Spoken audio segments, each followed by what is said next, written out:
954-1323.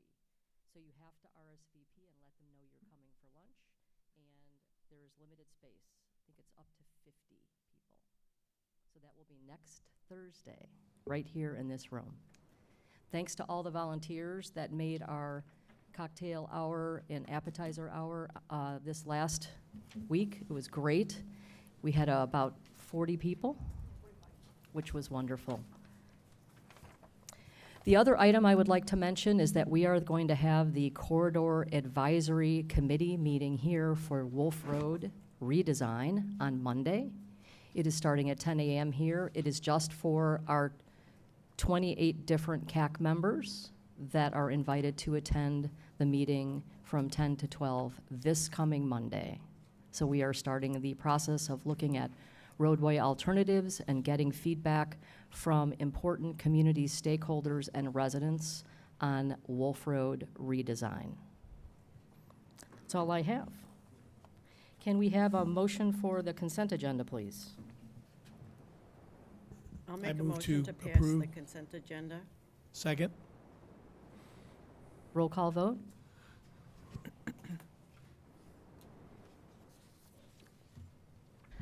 Trustee Saldana? Aye. Trustee Eck? Aye. Trustee O'Laughlin? Aye. Trustee Donnersberger? Aye. Trustee Gazis? Aye. Trustee Zvetka? Aye. 6-0, motion carries. Can we have the financial report? Gavin, do you want to do that now? Yes, President. The financial summary for the month ending June 2024, June 30th, 2024. Our cash on hand on May 31st, 2024 was $3,530,885.04. Our May payments were $313,000. That should actually be June payments.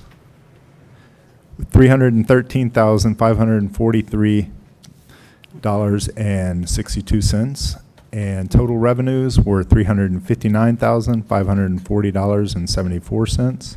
Our ending bank balance was $3,576,882.16. Great, thank you for that. Alrighty, moving right along to new business. I would like to introduce two people from the Illinois and Michigan Canal Heritage Corridor Committee, and they're here to do an update for you to hear about all their exciting things that are happening. I'd like to introduce Craig Fisher and Alice Krampitz. I get to go first here. Looking for the slides there, David. Just a moment. There it is. So you all, most of you all know me, and I'm here to speak about the Illinois and Michigan Canal National Heritage Corridor Civic Center Authority. That's quite a mouthful, and that's the name. All 10 words are just our name. So let me break it down a little bit for you so you know what I'm talking about. Previous slide, please. Illinois-Michigan Canal, you're all, I presume, familiar with that, or at least have heard of it. It was dug basically in the middle of the 19th century as a way to connect the Lake Michigan, or really the Great Lakes watershed, with the Mississippi River watershed. And in this case, though, it's not a noun, it's an adjective, and it describes the National Heritage Corridor. And my partner here, my unindicted co-conspirator, will explain a little bit more about that later, what a National Heritage Corridor is. And then Civic Center Authority is basically our, what we are. We're a, believe it or not, a government organization, even with a flavor of a 501c3. Next slide. Nope, there we go. So I'll just read these things real quickly. This organization was created in 1984, almost exactly 40 years ago, by the legislature. So we are a government body to that extent. Our district is composed of 12 towns, of which Indian Head Park is one. And our mission, and this is the important part, is to serve as stewards in the preservation and promotion of the historic, archaeological, and natural environments within the region, that is, within our region here. Next slide here. Now, what I got involved because of the Santa Fe Prairie. And again, Alice here will explain a little bit more of the details, the history and things, but the Santa Fe Prairie is a 10-acre natural, it's not reestablished, but it's a natural prairie sitting basically where the East Avenue meets the Des Plaines River. Next slide, please. Now you can see where it is in relation to Indian Head Park. We are anyway. You can read the map here as well as I can. As I say, it's a 10-acre prairie. It is a mesic prairie, that is a gravel prairie, and it's only one of the two in the entire state of Illinois. So it's important for us to preserve that and to get rid of the invasive species, to make sure that it's as pristine as we can make it. So now you all may be wondering, and I can tell some of you are, Craig, how did you get involved with such a reputable organization?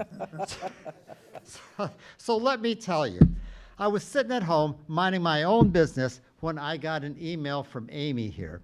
And she says, you might be interested in this. And it was forwarding an email from Alice. And it was about a work day at the Prairie. They happen every month on a Saturday, not long, a couple hours. And I thought, this might be fun. This might be interesting. And it was. It was a wonderful situation. I mean, first of all, there was a lot of manual labor. I mean, we were using the old hand saws on buckthorns and things, and just cutting them down, hauling them off, getting them chipped and things. But it was a worthwhile cause too. I mean, this is a prairie that's been neglected, and Alice, I'm sure, will get into some of the histories, but it's been neglected. So we need to get rid of the buckthorn. We need to get rid of the white sweet clover on there, et cetera. All these sort of things. So, there's a sense of shared purpose when I'm out there, because I'm out there with 24 people here. We're all working for the same goal. We're happy to be there, et cetera. And also, it's an educational experience for me. Alice has arranged for a naturalist, professional naturalist, to be at each of these work days, and to make sure we're not cutting down the things that we shouldn't be cutting down, so I learn a lot from her as well. So really, it checked a lot of boxes for me, and after that, Alice said, we need a representative from Indian Head Park on our organization. There's 12, as mentioned, I don't have 12 fingers, but there's 12 villages and municipalities within this area, and each of them are supposed to have a trustee on the board. And so, despite my pledge to never join any group that would have me as a member, I did talk to Alice about joining, and she brought it in front of you, and so you all approved my joining the organization. So that's how I got involved with this. So that was Buckthorn Removal Day. Here is, you can see all of us happy workers here. Next, we did a controlled burn back in March 2024 of this year, to remove a lot of the things that shouldn't be there, to kind of renew the land itself. Next one here. So why is it called the Santa Fe Prairie? It's called the Santa Fe Prairie because it was donated basically to us by the I knew I'd mess this up. The Atchison, Topeka, and Santa Fe Railroad. Oh. And this is our mascot. We hope to turn this into a nature center, although it's, as you might expect, it's rather narrow. And it's sitting right out in front of our prairie. So once I joined this organization, I decided I should look into see what it really does, not just the prairie days and things like that. And so I took a visit to the Chicago, Chicago Portage National Historic Site. I have to admit, I was unfamiliar with this particular area. You're nodding over there. And what is this? That there at this site, which is on Harlem, a little bit north of I-55, this was where people, Native Americans before the European settlers, this is where Marquette and Joliet actually crossed from the Mississippi River basin or watershed over to the Great Lakes watershed. And it was, again, used for hundreds of years before Joliet and Marquette. And so I took a visit to this, and previous one, please. There we go. And so the statue on the left here was actually commissioned, how many years ago was that? Do you know? I don't know exactly. Okay. It's close to 2000, right? Yeah. Wow, you, right here? And they commissioned this statue, which is a Native American, Joliet, and Marquette. And just for scale purposes, not because he's so cute, but just for scale purposes, I have my little dog in that photo, but you can see with the red arrow there. So, I mean, these are not life-size statues. They are way up there. And I was proud to see that there's a plaque here with the name of our organization, I&M Canal National Heritage Corridor Civic Center Authority.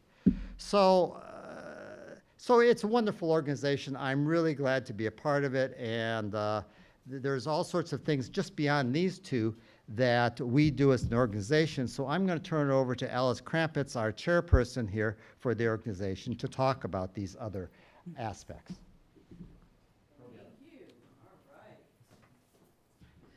I think this is going to poke my eye out, but we'll fix it, right? Oh, thank you. And thank you for inviting me this evening. As he said, my name is Alice Krampitz. I joined the Civic Center Authority in 2008, and I am the Burr Ridge representative. So I'll probably repeat a couple things that Craig said, but I'll try not to. First off, this is the year that we are celebrating the 40th anniversary of the creation of the I&M Canal National Heritage Area. And it was originally called the National Heritage Corridor, but recently they're calling it the National Heritage Area. So it's called an NHA is the abbreviation. So as Craig alluded, Marquette and Joliet explored this area way back in 1673, and they were having difficulty crossing over the land to get to Lake Michigan. And in their journals, they actually wrote about the possibility of suggesting a canal similar to one they had seen in France, so that they could connect the Illinois River to Lake Michigan. So it wasn't until 1836 that the construction of a 96-mile canal to connect the Illinois River to Lake Michigan began. And the I&M Canal opened in 1848, created a transportation corridor that allowed the Midwest and Chicago to grow exponentially and become the powerhouses that we are today. So just a couple of fun facts for all of you that are in trivia. You might win you a contest. You don't know. It cost about, anybody want to guess, to take a ride on the entire canal in those days? No guesses? 50 cents. Ooh, a little low. $4 to travel the entire 96 miles. It took 17 to 24 hours. Wow. Woo, that's a fun fact, right? How about, anybody know how deep the canal was? There were a lot of Irishmen that were digging there. Go for it, make a guess. 15 feet. Okay, again, he wouldn't win the contest. Sorry, it was only 6 feet deep. I want you to put that in your brain for the next trivia contest. And the last little fun one that I just wrote was, like today, when you travel on the airplanes, you're limited on what your size of your luggage and how much and all that. You would be allowed to take 60 pounds of luggage with you. So I thought that was a fun figure. It's pretty big. I'm assuming that most of you knew that those boats along that canal were pulled by mules. So that's how they transported from all the way either from Chicago to Peru or Peru all the way back up. So by 1910, the canal closed to the traffic, and in 1933, the Illinois waterway system on the Illinois River opened, and at that time, the canal was permanently closed. But what I wanted to mention was 40 years ago, next month, August 24th, 1984, President Ronald Reagan held a press conference in the Conrad Hilton Hotel Grand Ballroom. I don't think you guys are all too young to remember that. That was in Chicago, and he signed the bill that established the I&M Canal National Heritage Area, and it's America's first National Heritage Area. Reagan referred to it as a new kind of national park, and it combined what was mentioned earlier: preservation, conservation, recreation, and economic development. And today there are 60 National Heritage Areas across the country. Unlike a national park, an NHA, short, are made up of existing communities and not federally owned land. As of 2022, the National Heritage Areas have been integrated into the official system of the National Park Service. Get all those nationals in there, okay? And this system is made up of public-private partnerships with the local entity taking the lead in determining what the needs and what the heritage stories and the relevant local interests should be across our little area, our authority, and the country and the globe. So the coordinating entity of the original I&M Canal National Heritage Area is another CCA called the Canal Corridor Association, and they are a 501c3 based out of LaSalle, and they actually manage the entire 96 miles. But after that was established, Illinois passed its own legislation creating the I&M National Heritage Corridor Civic Center Authority. We did not change our title to area. We are still leaving it corridor. And as Craig indicated, Indian Head Park is an important founding member of that organization of those 12 communities. We like to promote all 12 member communities and work towards increased communication and cooperation between our communities.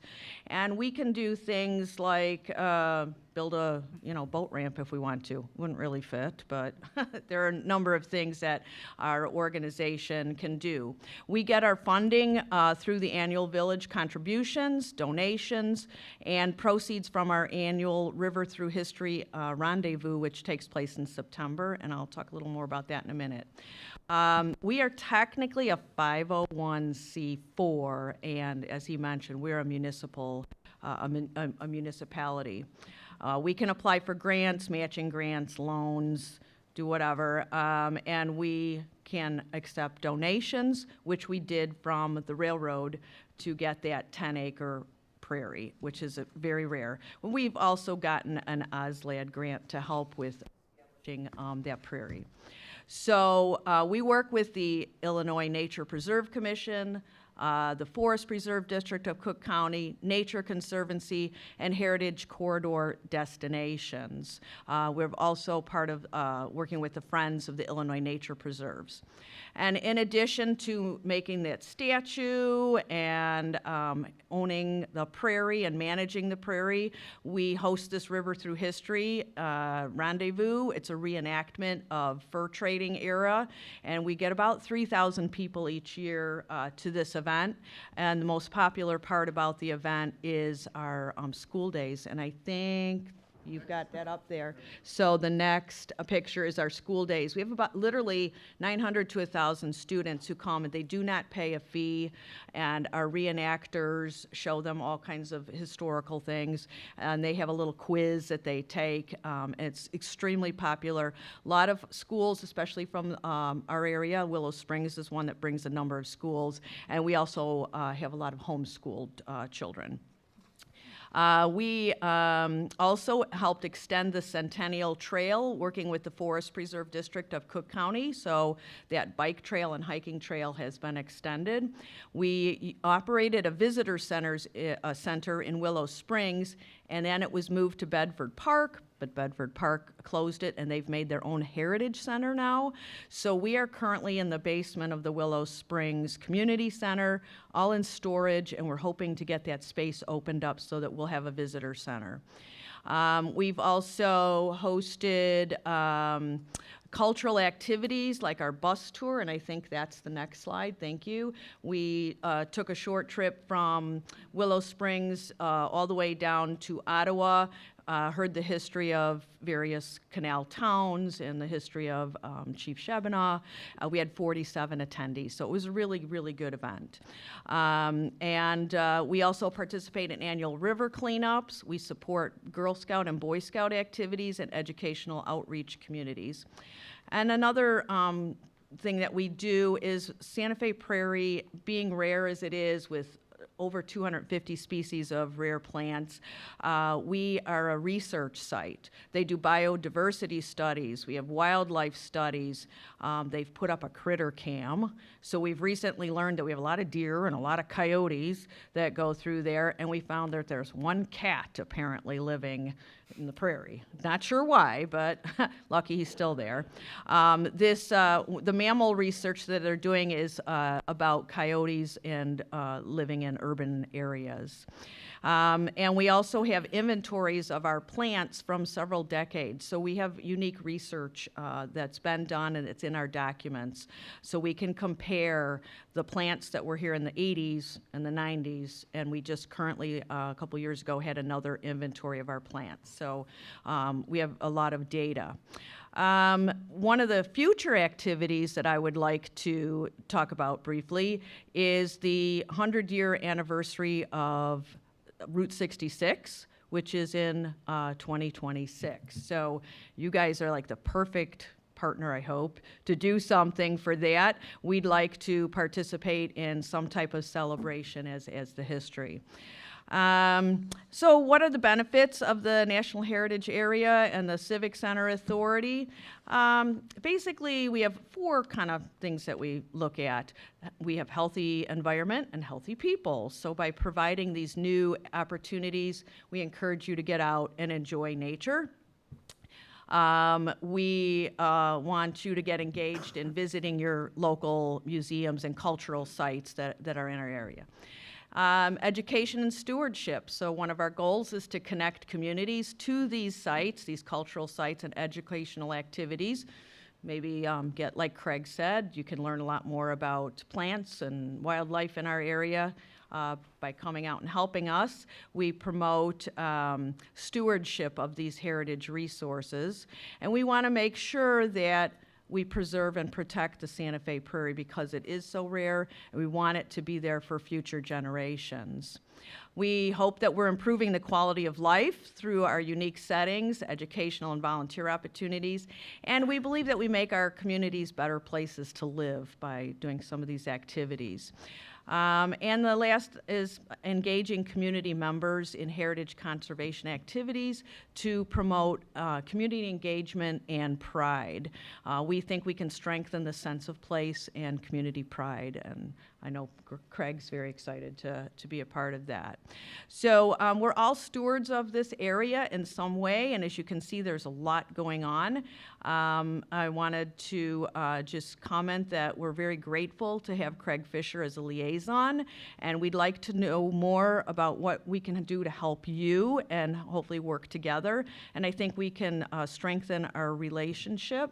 If you go back to the original slide with our contact, is the contact information?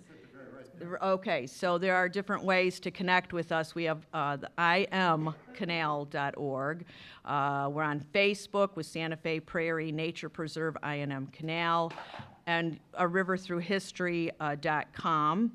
And feel free to, call me at the number that, did you guys put the phone number up? I have a phone number for you. Okay. Oh, all right. Whew. And I'll just kind of end, because I know you have a lot of business to take care of this evening. I've given each of you a booklet, if you can see there. This is put out by the Heritage Corridor Destinations Group. I also sit on that board. This comes from Illinois tourism tax dollars and funding from the state. They have great activities in here to do in the area, and they also have a great map in the center of the book to give you an idea where everything is located. I've also provided you a little better description of the Santa Fe Prairie. So this is our little trifold. And our current activities coming up are this yellow sheet. We have a free family story time, and that will be Saturday, July 20th at 9:30 at the Prairie. And it's on 7300 River Road in Hodgkins. We'll have a preschool instructor, Miss Kathy. So bring a blanket, bring those little kids, grandkids, whoever you can round up, and they can learn about the prairie, and they can also take a tour inside the caboose. I also have coming up Saturday, August 3rd is our next work day, and that is our volunteer event to help continue to work on those invasive species and do some groundskeeping at the prairie. And we usually meet for 2 hours from 9 to 11. You don't have to have any experience, just come prepared to do a little elbow grease there, put a little effort into it, and meet a lot of new people. It's a really good event. We also provide snacks. Woo, you got to be there for that. And the last thing I wanted to mention is our River Through History, which you saw pictures of a few minutes ago. This year will be September 14th and 15th. That's this green sheet. And it will be in the Columbia Woods. However, everyone is asked to park at the UPS parking lot in Willow Springs. And we will have reenactors. We'll have canoeing. There will be some food. I know there are going to be all kinds of things from the 17 and 1800s that the reenactors will be performing. There'll be great music as well. So that is an event that does require payment. It's a $15 admission, $30 if you bring a family, and it is Saturday and Sunday from 10 to 5 on Saturday and 10 to 4 on Sunday, the 15th. So that's what we're doing right now, and hopefully you can come out and visit our prairie. It's really wonderful this time of year. This is when a lot of the blooms are really happening. There's a lot of yellows and golds and purple flowers out there, and our Indian grass and our blue stem grasses are all in full bloom at this point. So again, thank you so much for having me this evening. I appreciate being here, and it's good to put names with faces or faces with names, either one. So thank you. Thank you, Alice and Craig. I have a question.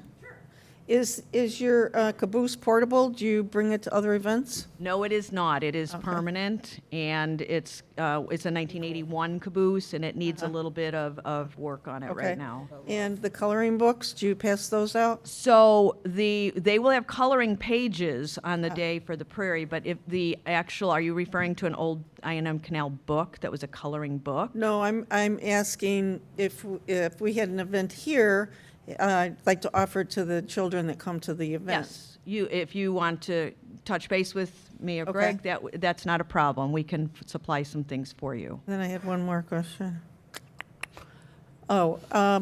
Do you ever go out and do like presentations to groups, especially kids, teenagers on the prairie? So that is our goal, to do more of that. I work full-time, so I don't have a lot of people right now that will go out, but we do have some, and I would certainly love to collaborate. I'm a former teacher, so would like to do that. Well, we'll be in touch through Craig. Okay, thank thank you. Any other questions? You guys are good listeners, and now you have 3 good facts. All right. about Thank the you for cat. coming. Appreciate it. There are no other questions, then let's move on to item B. Can we please have a motion for item B, please? No, that's not me. Okay, I make a motion to approve ordinance 2024-12, authorizing the renewal of aggregation program for electrical load. I second it. Gavin? Thanks. David, could you put up that thing that looks like this?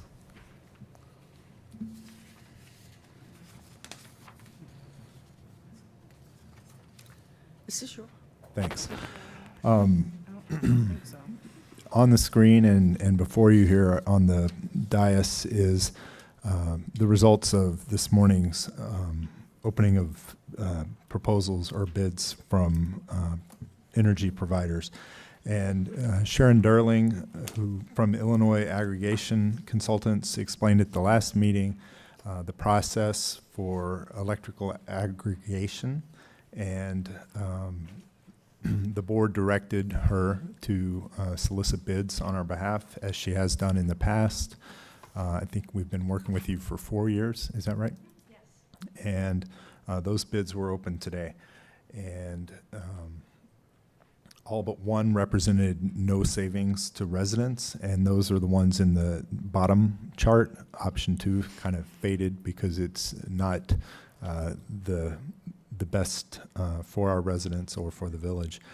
But I wanted you to see what those options were.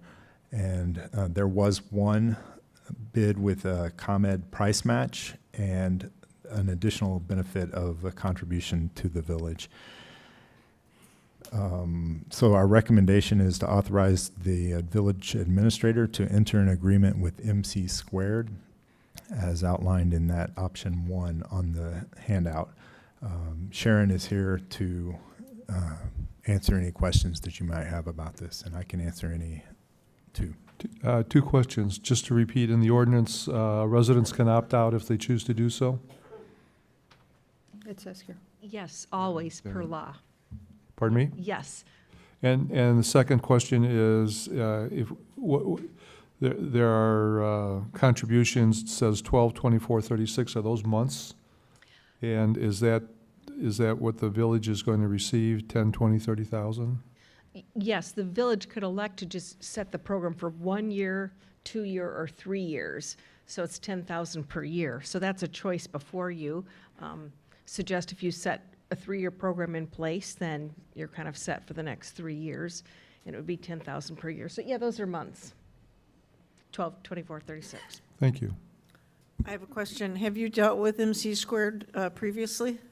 Yes. Okay, and what is their reputation? Well, I can tell you factually, and give you my opinion, but factually, the Illinois Commerce Commission ranks suppliers in terms of the number of customer complaints they get, and ever since they've established a business, MC Squared has always had 5 stars, which is the highest rating, and they're really good to work with. Headquartered in Chicago, some of these suppliers are based in Baltimore, Houston, nothing wrong with that, but local folks, I think premier service. Thank you.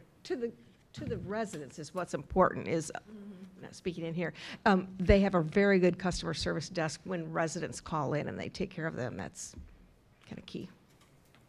I have a question. I know that when you first presented the idea, you mentioned this, but if you can clarify again, it says here, we either take money or take green energy. Can you explain what the green energy, 5% RECs, EPA partnership, the green energy option is? Yes, I can tell you what the option is. All renewable energy receives a renewable energy certificate. That's an audited, stamped, numbered thing that goes through an auditing agency. MRETS is the Midwest, for example. And so when green energy is generated, let's say it's a wind turbine that spins around, electrons are created, the renewable energy certificate is created. And those are tradable entity. And the supplier would purchase them on behalf of the village. So the village could say, we own green energy. The EPA says you can say that. So it's that option, or stay with what you have traditionally and receive a civic contribution. Okay, so does that have to be decided upfront or on a Yes. year-to-year basis? You can trade the contribution for the green energy or vice versa? I've never had a switch back and forth. Okay. So I would say, speaking for the supplier, I think they would agree to that. Okay, so it is not, it can be decided at a later time if you want to buy your EPA? It would need to be decided upfront Upfront, in the okay. original contract. Okay, But I would suggest if you said, oh, the first year will take the civic contribution, the remaining 2 years the green, I'm thinking they would consider that, but it would have to all be decided upfront. okay. Thank you. Thank you.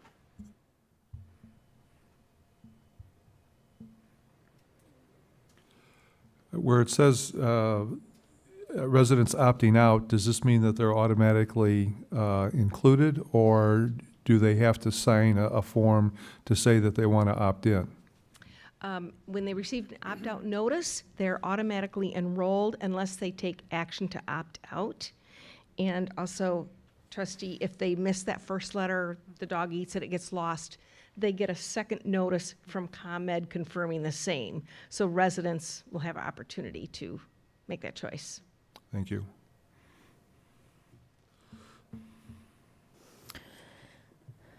Any other questions?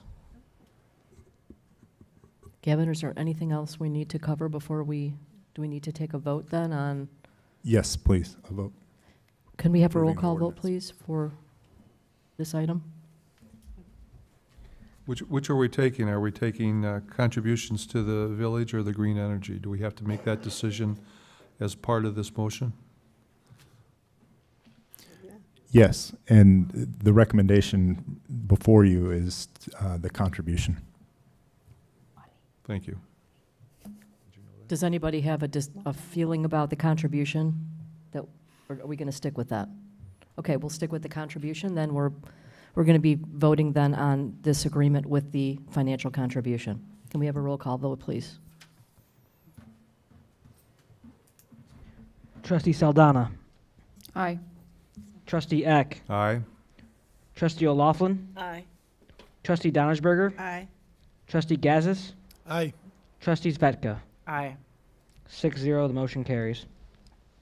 Great, thank you. Moving right along, can I have a motion, please, for item C? Yes, I'll move ordinance 2024-13, identifying the work contracts to the installment purchase of the things that are being done to the pump house. I'll second that. No, I think that this is item C, which is the issuance of debt certificates for Oh. Series 2024. What? I'm It's sorry, which identifying one? work contracts to the installment purchase agreement entered into in connection with the issuance of debt certificates. Item C. Okay, I'll clarify my motion to identify work contracts to the installment purchase agreements that have been entered. And I'll second it. Yeah, so this has to do with the debt certificates, Charlie? Yes. Okay. Yeah. Do I have a second? Was that? No, I second. Okay, thank you. Gavin? So this is something that the village is required to do. We have to identify which work contracts that we are paying for with the proceeds from the debt certificates that were issued in Regarding May. the pump house. Right, Yeah. regarding the pump house. That's what I Well, said. yeah, for us. Didn't I? So by passing this, you will be saying that the costs that we have associated with the pump house will be paid by the $1.5 million that we received from the sale of debt certificates in May. And just so you know, the board passed a reimbursement resolution in December that allowed us to go back to October to collect any costs that had already been paid starting in October. Since October 15th, 2024, we've spent $1,309,715.27. on the pump house project. So we can reimburse ourselves for those from the proceeds, and that leaves a balance of a little over 190,000. And that should be, I anticipate we will spend all of that. And that's what you're voting on. Any other questions? And the reason why this is a motion at all is because this is regulatory, Gavin? Yes. Thank you. Hearing no other questions, can we have a roll call vote, please? Trustee Saldana. Aye. Trustee Eck. Aye. Trustee O'Laughlin. Aye. Trustee Donnersberger. Aye. Trustee Gazis. Aye. Trustee Zvetka. Aye. 6-0, the motion carries. Item D, can we have a motion, please? I'll move on 2024-14 to amend the schedule of fees for water and sewer usage. Second. As you know, we get our water from Countryside, who gets their water from McCook, who gets their water from the city of Chicago. At each stop, it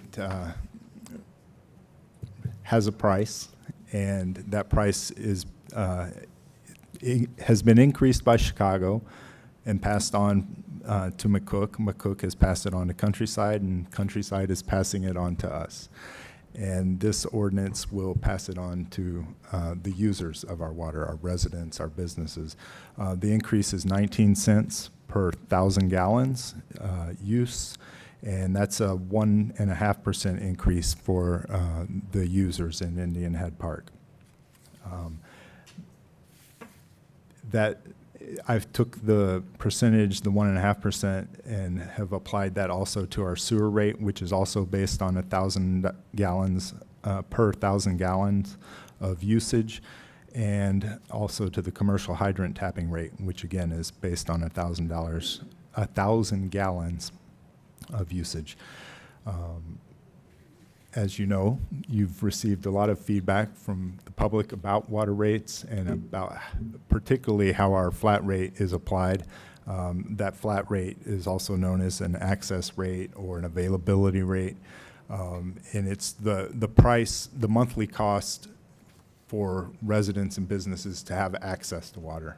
And when you look just a cursory glance at surrounding communities, our per 1,000 gallons usage rate is not too far off from other communities. Our flat rate, maybe not the same story. It seems to be a little higher, which all comes down to one of my recommendations is to have a task force of representing perspectives from the Finance Committee, the Public Works Committee, to develop or to review our water rates, not only just what the amount is, but the basis for determining increases going forward into the future, and then to review alternatives for pricing structure. So all of that is aside from what's before you, which is just focusing on those three areas. So we would be leaving the flat rate flat for now until we have that review, and that task force makes a recommendation to both those committees, Public Works and Finance,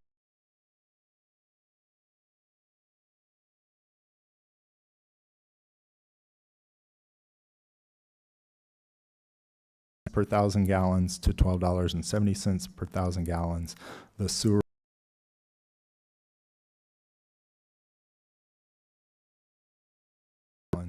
and then the commercial hydrant tapping, which is the commercial use of our water. They can come down to Public Works and fill up a tank. They can tap right into the hydrant and use water for commercial purposes.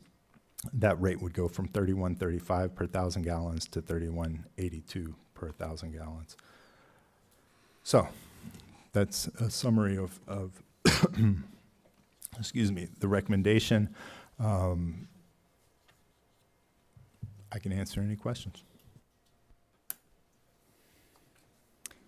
Any questions about the water rate increase that we are passing on from Countryside, McCook, and Chicago. Any other questions on the evaluation of fees? Aye. Trustee Donnersberger, Aye. Trustee Gazus, Aye. Trustee Zvetka. Aye. 6-0, the motion carries. Thank you. Moving on to item E, please. I make a motion for approval of an agreement for the replacement of the existing HVAC system at the Public Works Garage. Second. So, the air conditioner at the Public Works Garage is dead and needs to be replaced. We, was that too dramatic? It needs to be replaced. It is 25 years old. It is as old as the building, which is a long time in the life of a air conditioning unit. And we looked at options, staff looked at options to repair it in-house, and the parts are not readily available. It was,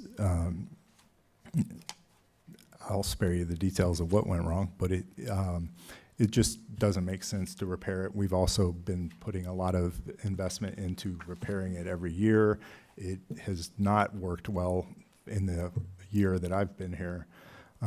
So really the only option is to replace it. We went through a cooperative purchasing group known as Omnia Partners, and what that means is they have been through a bidding process with a local government. There's always a local government that's the lead agency in these cooperative purchasing groups. And they went through that process, were approved for this type of work at certain rates, and any local government that signs up to be a part of this cooperative group has those rates available to them. So this is just an alternative way to going out and getting the bids ourselves. But it is a legitimate process for getting the public works done. And through that process, we got a proposal from Precision Control Systems, and this would be for a like-for-like replacement of a very similar unit to what we have, but updated, so it'll be more energy efficient, it'll be more effective, it'll be a good unit for the new air handler unit, the new condenser units, and the duct work that needs to be done, as well as the furnace that needs to be installed, would be $58,500. We are looking at opportunities to, we being Brian and Joe, are looking at opportunities for savings. One thing we've already committed to is pouring the concrete slab ourselves or theirselves, so that we have $2,000 or $3,000 savings on that. Another option is a different manufacturer for the unit itself, different materials for ductwork. So this is going to be a longer conversation. And so what I'm asking is that you not approve this specific agreement tonight, but that you authorize the village administrator to enter into an agreement not to exceed this amount, $58,500, and we will report back to you what we're able to bring the cost down to, whether we go, however we go. But anyway, I'll let Joe, if you have anything else to add. I was just going to mention that the reason for the concrete is the unit is bigger than the existing concrete pad. That's why we'd have to pour a bigger pad for the concrete. And as Gavin said, we're going to, do our best to, get a good unit, but try and save a little bit of money on that. Like he said, they were comparing like to like, so we're going to do our best to get it below that. And by pouring the concrete, we'll save a couple $1,000s for sure. I would like to amend my motion to authorize the village administrator to enter into an agreement not to exceed the proposal in front of us in a near future for a contract to replace the HVAC system at the Public Works Garage. Not to exceed. Not to exceed, I said that. Not to Second. exceed the current amount presented to us. You amend your second? Second. And I do have a clarification. Can you please let us know when the HVAC went down so the public knows how long this process has taken June 21st. on the But it- hottest days? Yeah. It was Of right summer. before our recycling event. The day of, the day before the recycling event. Say that needed to be recycled. Mhm. So. Thank you. And part, it has taken this long because first we tried to see how we could fix it ourselves. Then we got some bids for lesser fixes, and that process took a little bit. And that gave us a sense that, yes, it is going to be over the threshold that requires that it go out fully to bid or go through the cooperative purchasing process. So then we went through that process. So that's why it took this long. And my kudos to Joe and Brian and Pedro and the whole Public Works Department for toughing it through this weather. We appreciate your sacrifice. And a little steamy. One last point on the cost itself. When Strand did their facility study, they identified the air handler units, and this was in 2023. They identified the air handler unit as a potential issue, and they had a very rough estimate. They many disclaimers with their estimate of $300,000. So. Well, frankly, I'm surprised that it's only 58,000. We had a quote on our air conditioner a couple of years ago. Thank God we were able to fix it. It was 15. Yeah. So, I mean, kudos for getting it for 58,000. I And this hope would it's be good a one. commercial unit. I mean, when you think about it, it's for the Public Works building, but it's for the office areas. That's what's getting cooled by the AC unit, Oh. not the shop. Okay. The shop doesn't get Right, cooled. okay. Yeah. Sort of like the Thompson Center. Exactly. With that big open area. Any other questions for Gavin or Joe on the HVAC system? Hearing none, can we have a roll call vote, please, on the amended motion? On the amended motion. Trustee Saldana? Aye. Trustee Eck? Aye. Trustee O'Laughlin? Aye. Trustee Donnersberger? Aye. Trustee Gazis? Aye. Trustee Zvetka? Aye. 6-0, motion carries.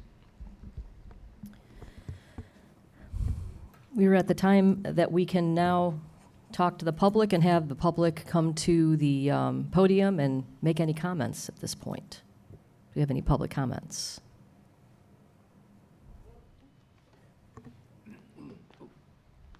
Bad knee. My name is Benjamin Boyd, and I'm the president of Acacia Townhome Association. And this is the first board meeting I've been to.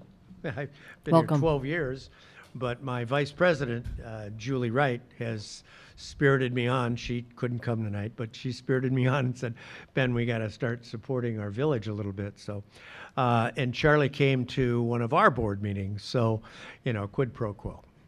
I have a question, and it has to do with real estate taxes. We all got our real estate bills. And I'm hearing from the people, mine went up $1,200. And I went, okay. And my bride said to me, well, the houses are going up. Everybody's selling for more money. You're going to have more taxes. And I said, okay, I love logic. That's true. But what I ask you is this. You're going to get about $196,000 more this year from just Acacia, okay? That's a rough estimate. Do you come out with some form of accounting on how, the money you're spending from the budget for the various villages that you're supporting? Because you got a lot of places that Indian Head Park supports, okay? Like, I know that we are in desperate need to have Cascade redone, okay? And I've talked to people here, and they have a road plan. And that road plan, they say, oh, it'll be 2 years. And then the road plan changes, and it changes. I think it would be good for the newsletter, or whoever you do, or some form of communication to my residents that, yeah, we're paying more money for the real estate taxes. You're getting more money, the school's getting more money, everybody's getting more money. Where's the money going? You know, how are you spending it for our village, our little establishment over here, okay? You know, we're trying to be transparent with our residents, and we take our assessment and we break it down, and we say, here's each little piece that your assessment is paying for to run Acacia. You know, and I don't know if you guys do that. I really don't know if you break it all down and say, you know, the police force, you know, God, you know, and I'm not saying that we don't have a good police force. I think we have a great police force. We've got a great staff here, you know, that we come and talk to about village permits and, you know, stickers for the car and all those things, okay? And that costs money. We understand that costs money. But I don't know if you've sat down with this new real estate tax and said, wow, this is more money than we thought we were going to get through the assessment. And I know you're prudent, and you understand, you know, the dollars that are coming in, and you've got, what did he give us? $3 million. I'm sitting there going, dang, I'd like $3 million in ours. But that's all. You know, I just wanted to say, you know, thank you for being you. You know, thank you for being part of us. And the water rate, yeah, people are always going to complain about the water rate, but, you know, unless you drill your own well, and I don't know if you're going to do that ever, but, you know, you're tied into McCook and whoever passes it on to you. Thank you very much. Thanks for the feedback. And you can talk to your residents. We do have a well. We do maintain it for emergency purposes, but when I lived in Wilshire Green, we used the well water here in the 70s. Yes, and trust me, You don't want the well. you don't want the well water. Can I, well water in Western Springs, don't Yes, they do. They have reverse osmosis, which they would trade in a minute, so. can I make a I think clarification? Pat can tell you that. He lived in Western Springs. May I make a clarification just for because the way you commented, I want to make sure that it's clarified. We do not get more money in property taxes than we didn't request. So the approval of the levy requested a certain amount of money that has been increasing only the amount we increased. That information gets to the assessor, and the assessor then calculates back. But then not only this entity, the schools did the same. They create their levy. The county did their levy. Everybody does their levy. And with that information, the assessor reassesses the homes in the most equity possible, also based on the sales. So yes, they take the sales as a form of them considering what the value of the house is in the area. But they calculate then the rate, or they calculate the assessment, and then the clerk of the county calculates the rate that is used for the formula, the multiplier. So just so you know, it's not backwards. We don't get more money just because the assessor assessed more. It's the requests go to them first, and then they have to do all of their assessment based on those requests. So we're only gonna get, But when you look at your tax bill, and it says on the tax bill, Indian Head Park got $414 from my taxes in 2022, and this year you're getting $509. yeah, based on the levy we I approved. understand that, but $509 is real money that you're gonna get. Mhm. Okay, all right. Yeah. And we understand. And is the budget on the, when we approved the budget, did that make it into the website? Yes. Yeah, the budget is all outlined, line item by line item, where it's going and what the plan is for that money. So you can find it on the website. Establishment, does it break it down and say Indian Head Park gets this? Our budget for Indian Head Park, yes. Your budget, yeah. Yeah. But then do you take it and say a portion of that budget is going to my part of the Acacia? Yeah. No. Acacia No. or Yeah. Innsbruck? No. It's, and by roads and fixtures and Right. and Public Works, yeah, that's how we do it. Okay, because I got the road plan 2 years ago, and it changed again. I'm just wondering when Well, Cascade is going to be done. I think this is going to be the pledge that we're going to make, and I know we have a whole new crew here, right? So last year, a year ago, everybody changed, except for one person, I think, that's still here, part-time person. So I will make a pledge that we are going to be very transparent. We are going to use data to grade the roads, and we're going to use a system to grade the roads. And we are going to make a list, we used to do this a long time ago, that puts a priority on the road, and based on core samples, based on visual inspection, based on all sorts of engineering things that Joe and our engineers know because they do road prioritization all the time. And we will have a list, we probably do already, for 2024, and we will do the reprioritization every year because some roads over the winter don't do as well as they can, they can, right? So we will make sure that that's online somewhere and that our Public Works Committee is reviewing those things and that they're reprioritizing this. The other thing that happens is the budget changes, right? So we sometimes have to cancel doing roads a certain year because of another budget situation that has come up. So we will try to be a lot more transparent with that. Let's talk about what would be appropriate, so you know what the prioritization is. Because we may have a 1 through 5 that are the top, but we can only do one year, and then we can't do 2 and 3 until the following year. So that might be what happened. I'd also like to add that the discussions we're having also is we don't want to put a new road on top of a bad infrastructure. So we want to do the water main before we do the roads. So we're trying to do it the correct way so we don't have to do the road twice. So there's a formula that we're going by. We're trying to get everything in order. And again, like it's all about how much money do we have to spend to get these jobs done. But we are working on this to get this correct. But we appreciate the feedback, and we want this to be a dialogue, and so we can tell you, we got some bad water mains. That's why we've had to collect more money from a capital perspective, because we didn't invest in our infrastructure for many, many years. And now we have to play catch up. So, and we are also going to aggressively try to get grants. So we just got a $947,000 grant from the federal government, and we will continue to try to shake the trees and get whatever money we can get from the state, federal, county, and all of that. But thank you for coming. Any other comments from the public before we move on to reports, trustee reports? Trustee Gazis? No report. No report as well. The Economic Development Committee has determined October 5th will be our Family Fall Fest, where the place to have it is undetermined at this time.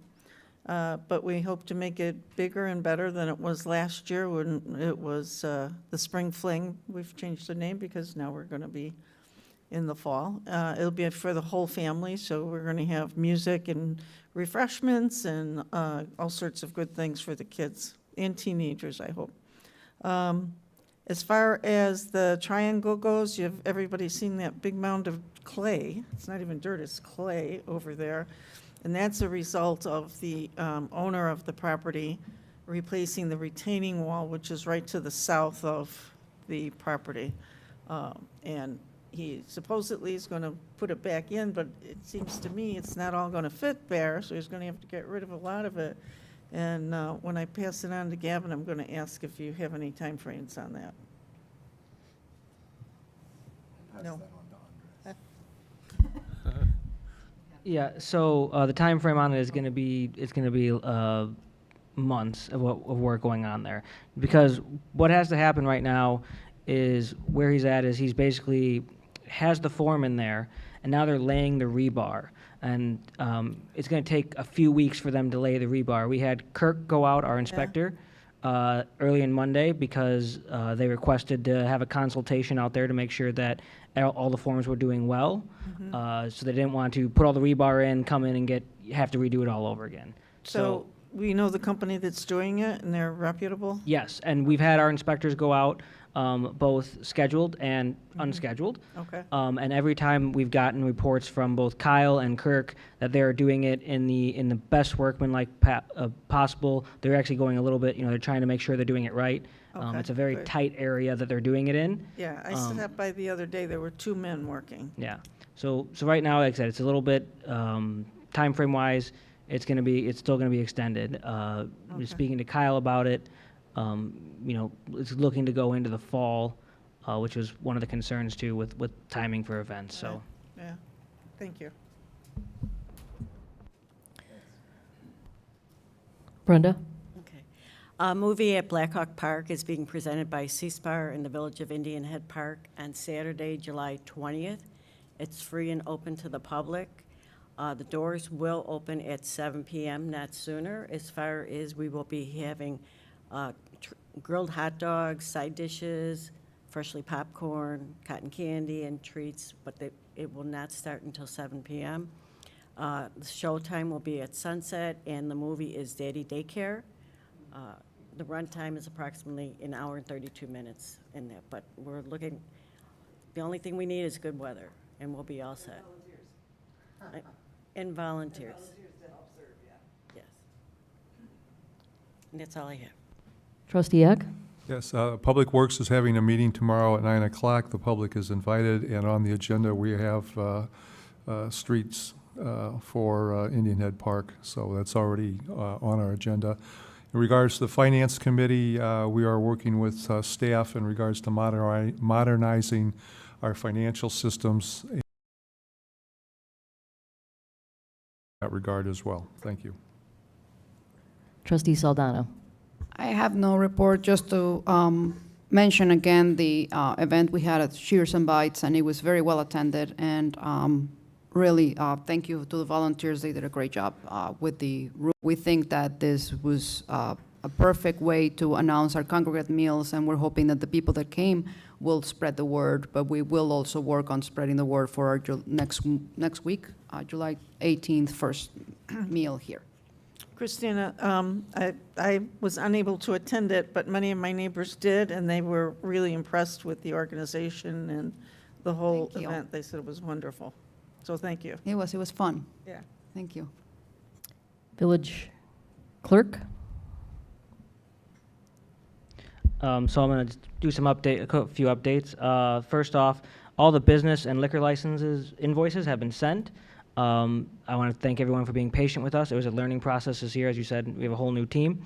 So those have all been sent out. One thing I've started doing for both the Economic Development Committee and the Plan Commission, and I'm doing it for the board as well, is doing building reports. So in June, we had 11 permits that were applied for that would have totaled $259,000 in construction cost, and we issued 14 for $264,000 in construction cost. Now those might overlap because if they got issued in the same month. So also just doing an update on the vehicle stickers. A rough estimate, just by glancing about how many vehicle stickers we've given out, of almost 2,400. If memory serves me, we had about 2,800 postcards that we sent. That doesn't mean we have 400 people that just didn't get vehicle stickers. Some of them have, don't have the vehicles anymore. Some of them have moved. So we're looking at that list, and we run reports on that and look at that as well. And finally, as I was asked, we received 6, the administration, this doesn't include police, but we received 6 FOIA requests this month. 2 were for business records, 3 were for building records, and 1 was about a village contract that in the previous years. So that's my report. Thank you. Village Treasurer? I've already given my report. Okay. Thank you. Village Attorney? No report. Village Administrator? Thank you. I'll start with Daniel's last day as our intern is tomorrow. So Thank you, Daniel, for your work.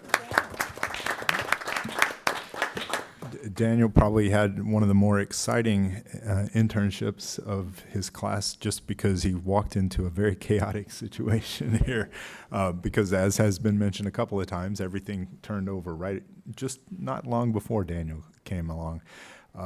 But he stepped right in. He filled a lot of different gaps over the time that he was here. He was always willing to help out wherever he could. He's worked at the front register, gotten to know a lot of our residents that way. He's answered all kinds of phone calls and just learned trial by fire, I would say. So thank you, Daniel, for the time you spent with us and all that you've done to help us out. And we wish you the best. I'd like to second that. Thank you and appreciation for being here and helping us out, and best of luck in your future career choices. We'll be following you, so don't be a stranger.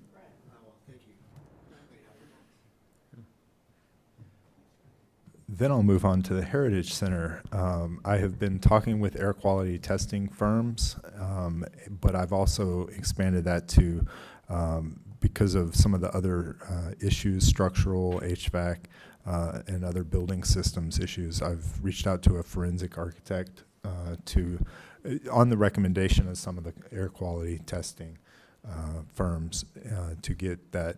And it's really, their busy season is right now, starting when schools close at the end of the school year. They get really backed up. So I'm trying to get something scheduled as fast as possible, and I've informed the head docent of the library of that. So we're going to continue working with them on that. Next, I'll talk about the transition to Lauterbach and Amen as our finance team. There have been some hiccups, as we expected. Some of the board reports are taking a little longer as they get accustomed to how we do those. And we are also looking at best practices around that to see if there needs to be, and we will work with the Finance Committee, I guarantee it, to make sure that the reports are meeting the needs of the committee and of the board so that you're getting the information that you need to make your decisions. And they could include even how we report out to the public. So we're, as Charlie mentioned earlier, we're looking at changes to some of our operations, including how check runs are done and how they're approved, and getting that up to speed and making some improvements in that area. We've already seen some benefits from their expertise and experience, particularly around payroll, and then with our recent issues with Locust that I've informed the board about. There were errors in the Locust system that caused half of our water customers to be double billed. We quickly corrected that and sent out correct bills immediately after that, but they were really instrumental in fixing that for us because they have a lot of experience working with Locust and particularly with water billing in Locust. So I just wanted you to know that it is paying off to have them take care of this. As Charlie mentioned, we're looking at other priorities for improving the processes for check runs. We are going to look at investment best practices as well with the Finance Committee, and again the accounting system, which leads into my next subject, which is technology planning. Not only are we going to be looking at the accounting operations software and some water billing software as well, but we're going to be the police department is looking at a new system from Mark 43, and the chief, you can say more about that if you like. We're also looking to get a GIS intern from the University of Illinois, Chicago, to help us bring our GIS, Geographic Information Systems, up to speed. And we're also reviewing our IT support overall. We outsource that right now, but we're going to review what other options there are for improving our IT support, and particularly in the area of cybersecurity.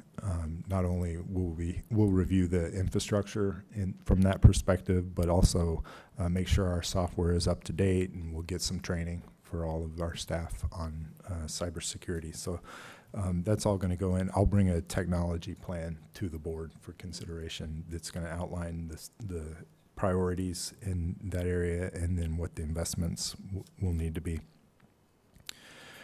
Data-driven decision-making I've been participating in a program through the International City Management Association on data-driven decision-makings.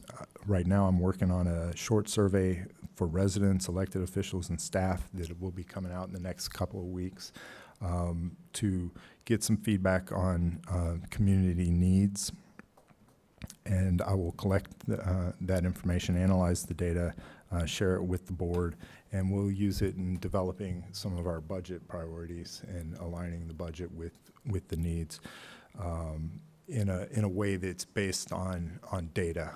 And I think it's a good idea. But I will also have an opportunity to present the results of this project at the ICMA conference in Pittsburgh in September. So I'm looking forward to getting that done and that opportunity and making sure that the world knows about Indian Head Park. In grant news, I've mentioned before grants that we're applying through the Illinois Emergency Management Agency, which is passed through them from FEMA.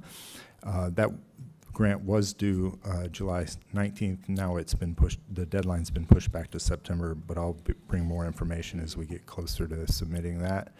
And then another grant we're working on is also due in September, and that's the OSLAD grant.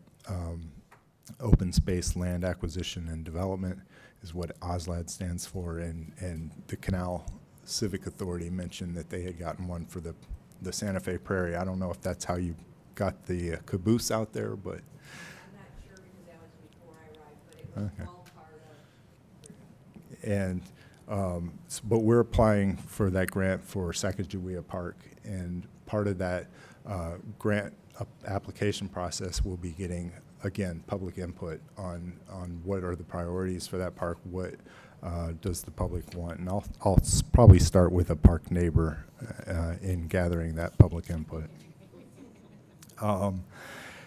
The last thing I wanted to mention, Amy Jo mentioned the Corridor Advisory Committee is meeting next month on Monday, and as part of that whole project, we're starting, the board in its wisdom thought to start setting aside money for landscaping after the work is done on Wolf Road.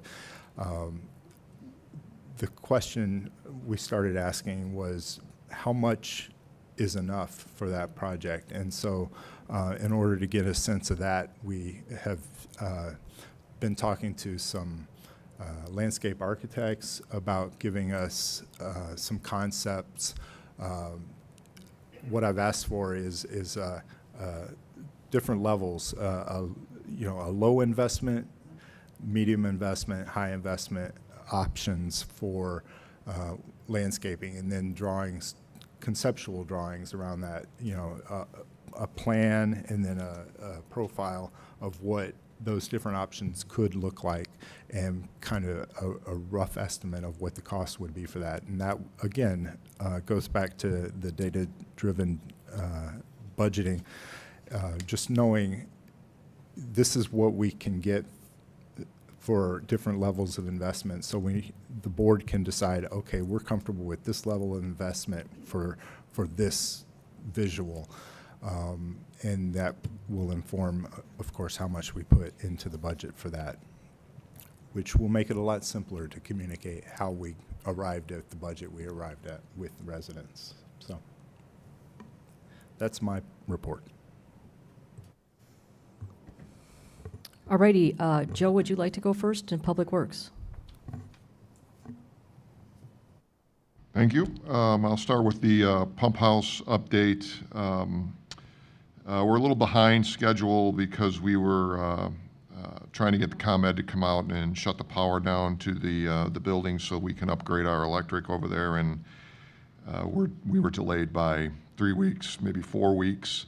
We were looking to possibly be back online with everything around this time, but since we're a month behind, we're looking more like putting everything in full auto, possibly the first to second week of August. We did meet with Midwest Chlorination. They're our chlorinating company to disinfect the pipe, and also our reservoir's been down for a while, so that'll need treatment too before we can put that back in service. So they came out for consultation to figure out how we're going to do all that. So that'll be happening in the next probably 2 weeks or so. Let's see. Yep, that's that. Also, our consumer confidence report went out end of June. We sent out postcards to every resident, and also it's posted on our website and on Facebook. A couple things that we've done at the Public Works building. The police department had an evidence cage up in the loft area in the shop out in there. And as I mentioned earlier, that's not a climate controlled area except for heat, so it gets pretty warm in there. So we worked with them to convert, they had an office downstairs with all their files in it, so we kind of flip-flopped them. We took all of their evidence and put it in the office, which is climate controlled, and they moved their files up to the cage. So we're having a lock company come out next week to change the locks on that door, and the police department are the only ones that'll have access to that that evidence room. Also, we're looking into our company that provides our security cameras at the Public Works and at the Police Department. They're coming out next week to possibly get a few cameras at the Public Works and also for the pump house. We're just going to kind of get an idea of what they think if we can piggyback with the company that we already have and just get some ideas of where we can go with that. Couple of things that we've done. The recycle event went well. I've got some numbers from SBC who sponsored it. Our electronics, we had 10,682 pounds of mixed electronics. Paint recycling, 18 yards of loose paint. And pounds of shredding, 4,822 pounds of shredding, and they gave us their certificate of destruction. So that was a success. Staff update, we are currently looking for one full-time employee and also like a full-time seasonal employee. We've been short-staffed since I've been here, so bear with us. We're 4 strong, including myself, for the Public Works Department, so we try and wear a lot of hats and get a lot of things done, but we are looking for a couple of employees to fill the gaps. Upcoming events were discussed, the movie in the park on July 20th, and Public Works will do their part to get that prepared. And then the Police Department sponsors the National Night Out, which is August 6th at Black Hawk Park at 4 p.m., and we'll be working with them to get everything they need to have that event go as well. A couple other items, block party requests. We're all new, as we've mentioned, so a lot of things are coming to our attention kind of after the fact, and we're scrambling to get block parties out to people and stuff like that. You know, some of them are annual events, but we're not aware of them. It would be nice to have some sort of paperwork or something and what's required. We have a form here, so if we could get that going, and that would help us a lot in preparing for future events, block parties and whatnot. And then one other item that was brought to Public Works attention was treating our parks for, you know, spraying for weeds and so forth. We have a company, Spring Green, that comes out and does work. People were asking for notifications, so we've reached out to Spring Green to kind of get a schedule from them. But when they do apply anything, they do put flags out to let people know that they did treat. But we're going to do our part and put a blast out on our social media and website when we know that's coming. As far as Public Works, we don't treat any of the grass areas. That's all done by the firm. But we do spray like mulch beds. Occasionally, we pull a lot of weeds too, but we can also give an alert when we do that as well, but we don't spray any of the grass or anything like that with any chemicals of our own. We just do the mulch beds. So that's my report. Thank you, Chief. Thank you. I want to thank the Police and Fire Commission. They have met with me several times in the past few months. We interviewed over 60 people, I believe. They took the list, they interviewed, they evaluated, and they ranked everybody for me. They provided an eligibility list and gave me the authority to reach out and give a conditional offer of employment to 2 people. Both have accepted. The backgrounds are done on both. I have to get a psychological, a polygraph done ASAP because the background is already, like you said, been completed. I have to get that done by July 31st. They have it scheduled by July 25th. July 31st is the power test. If they pass the power test, then I have to beg Cook County to get a couple of spots, but that's where I'm at right now. So time is, the clock is ticking, but they really, really answered the bell. They really helped out. So I want to thank them for that. Secondly, the flock camera progress. 5 have been installed, 5 are pending, 2 need to be relocated. The reason for the relocations is, 1, they did a site survey, they didn't like it, it wasn't going to capture what we needed. The second one, there's gas lines and all kinds of things underneath. We can't go into the ground there. So we're going to pick new locations with them, but the ones that have been installed so far, Joliet and Willow Springs Road, Joliet eastbound at 294, northbound Wolf at Plainfield, southbound Wolf at Plainfield, and 72nd and Commonwealth. Pending is Plainfield and Keokuk, Wolf Road, northbound Acacia, 294 at Wolf, Plainfield at Wolf. So we've been very fortunate. The tollway, they gave us permission right away. As you know, Cook County will never give us permission, so we just found out the locations. But we're going to get this town totally geofenced pretty soon. As far as the mailbox thefts, I want to thank Trustee Eck. He reached out to some of the victims to have them contact the police department, sign complaints.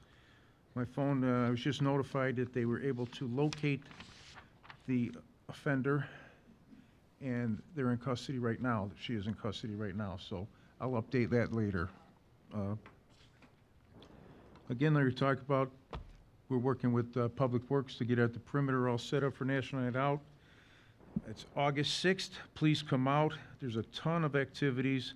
So far, we've been able to get the Cook County K-9 and dispatch. There's J4 jumping beans. I'm assuming that's a jumping jack of sorts. I'm not quite sure what that is, but there'll be activity for the kids. There's Touch a Truck, including Pleasant View Fire will be out there, Nicor Gas, the Salt Creek Model A Ford Club, which will bring some antique vehicles out there. C-Spar will have popcorn. Walgreens will have blood pressure screenings for whoever needs their blood pressure checked. But it's always a good night, an enjoyable night, so please come out. Mark 43, I'm only going to speak briefly because I didn't bring my notes with me and I don't want to misspeak, but we've been in negotiations. Their initial offer was a little bit more than I had anticipated, but I have a good negotiator sitting up on a stage there that's been working on it a little bit and is trying to work with the people, see if we can't get them to give us a little bit of a break. So we're working on that. But it will handle all of our records management system, our evidence. Not only will it take the evidence in, it will give us a barcode. We can put that with the report and on the actual item. It's a great system. Currently, right now, we're like the Jewel Food Store where we scan the thing and it goes in. This thing it's outdated, and this will bring us where we need to be. It'll put out all the notifications if something happens, whether it's a major incident as following police or floods or a pipe break or whatever. That will put it out there to all the citizens right away. They're trained on how to do it at the Cook County Dispatch, so we don't have to make the notification or write the notification. They're already well versed in it. And for the mayor, it will give us analytical reports. So that will be something that will be Thank needed. you. Yeah, we can break everything down. So that's all I have right now. And I did talk to them today, and they're working on it. Okay, thank you. All righty, I think that is it for, did I miss anybody? I don't want to leave anyone out for this evening. I think we are ready to adjourn our regular meeting and go to closed session for personnel. Make a motion to adjourn? Second.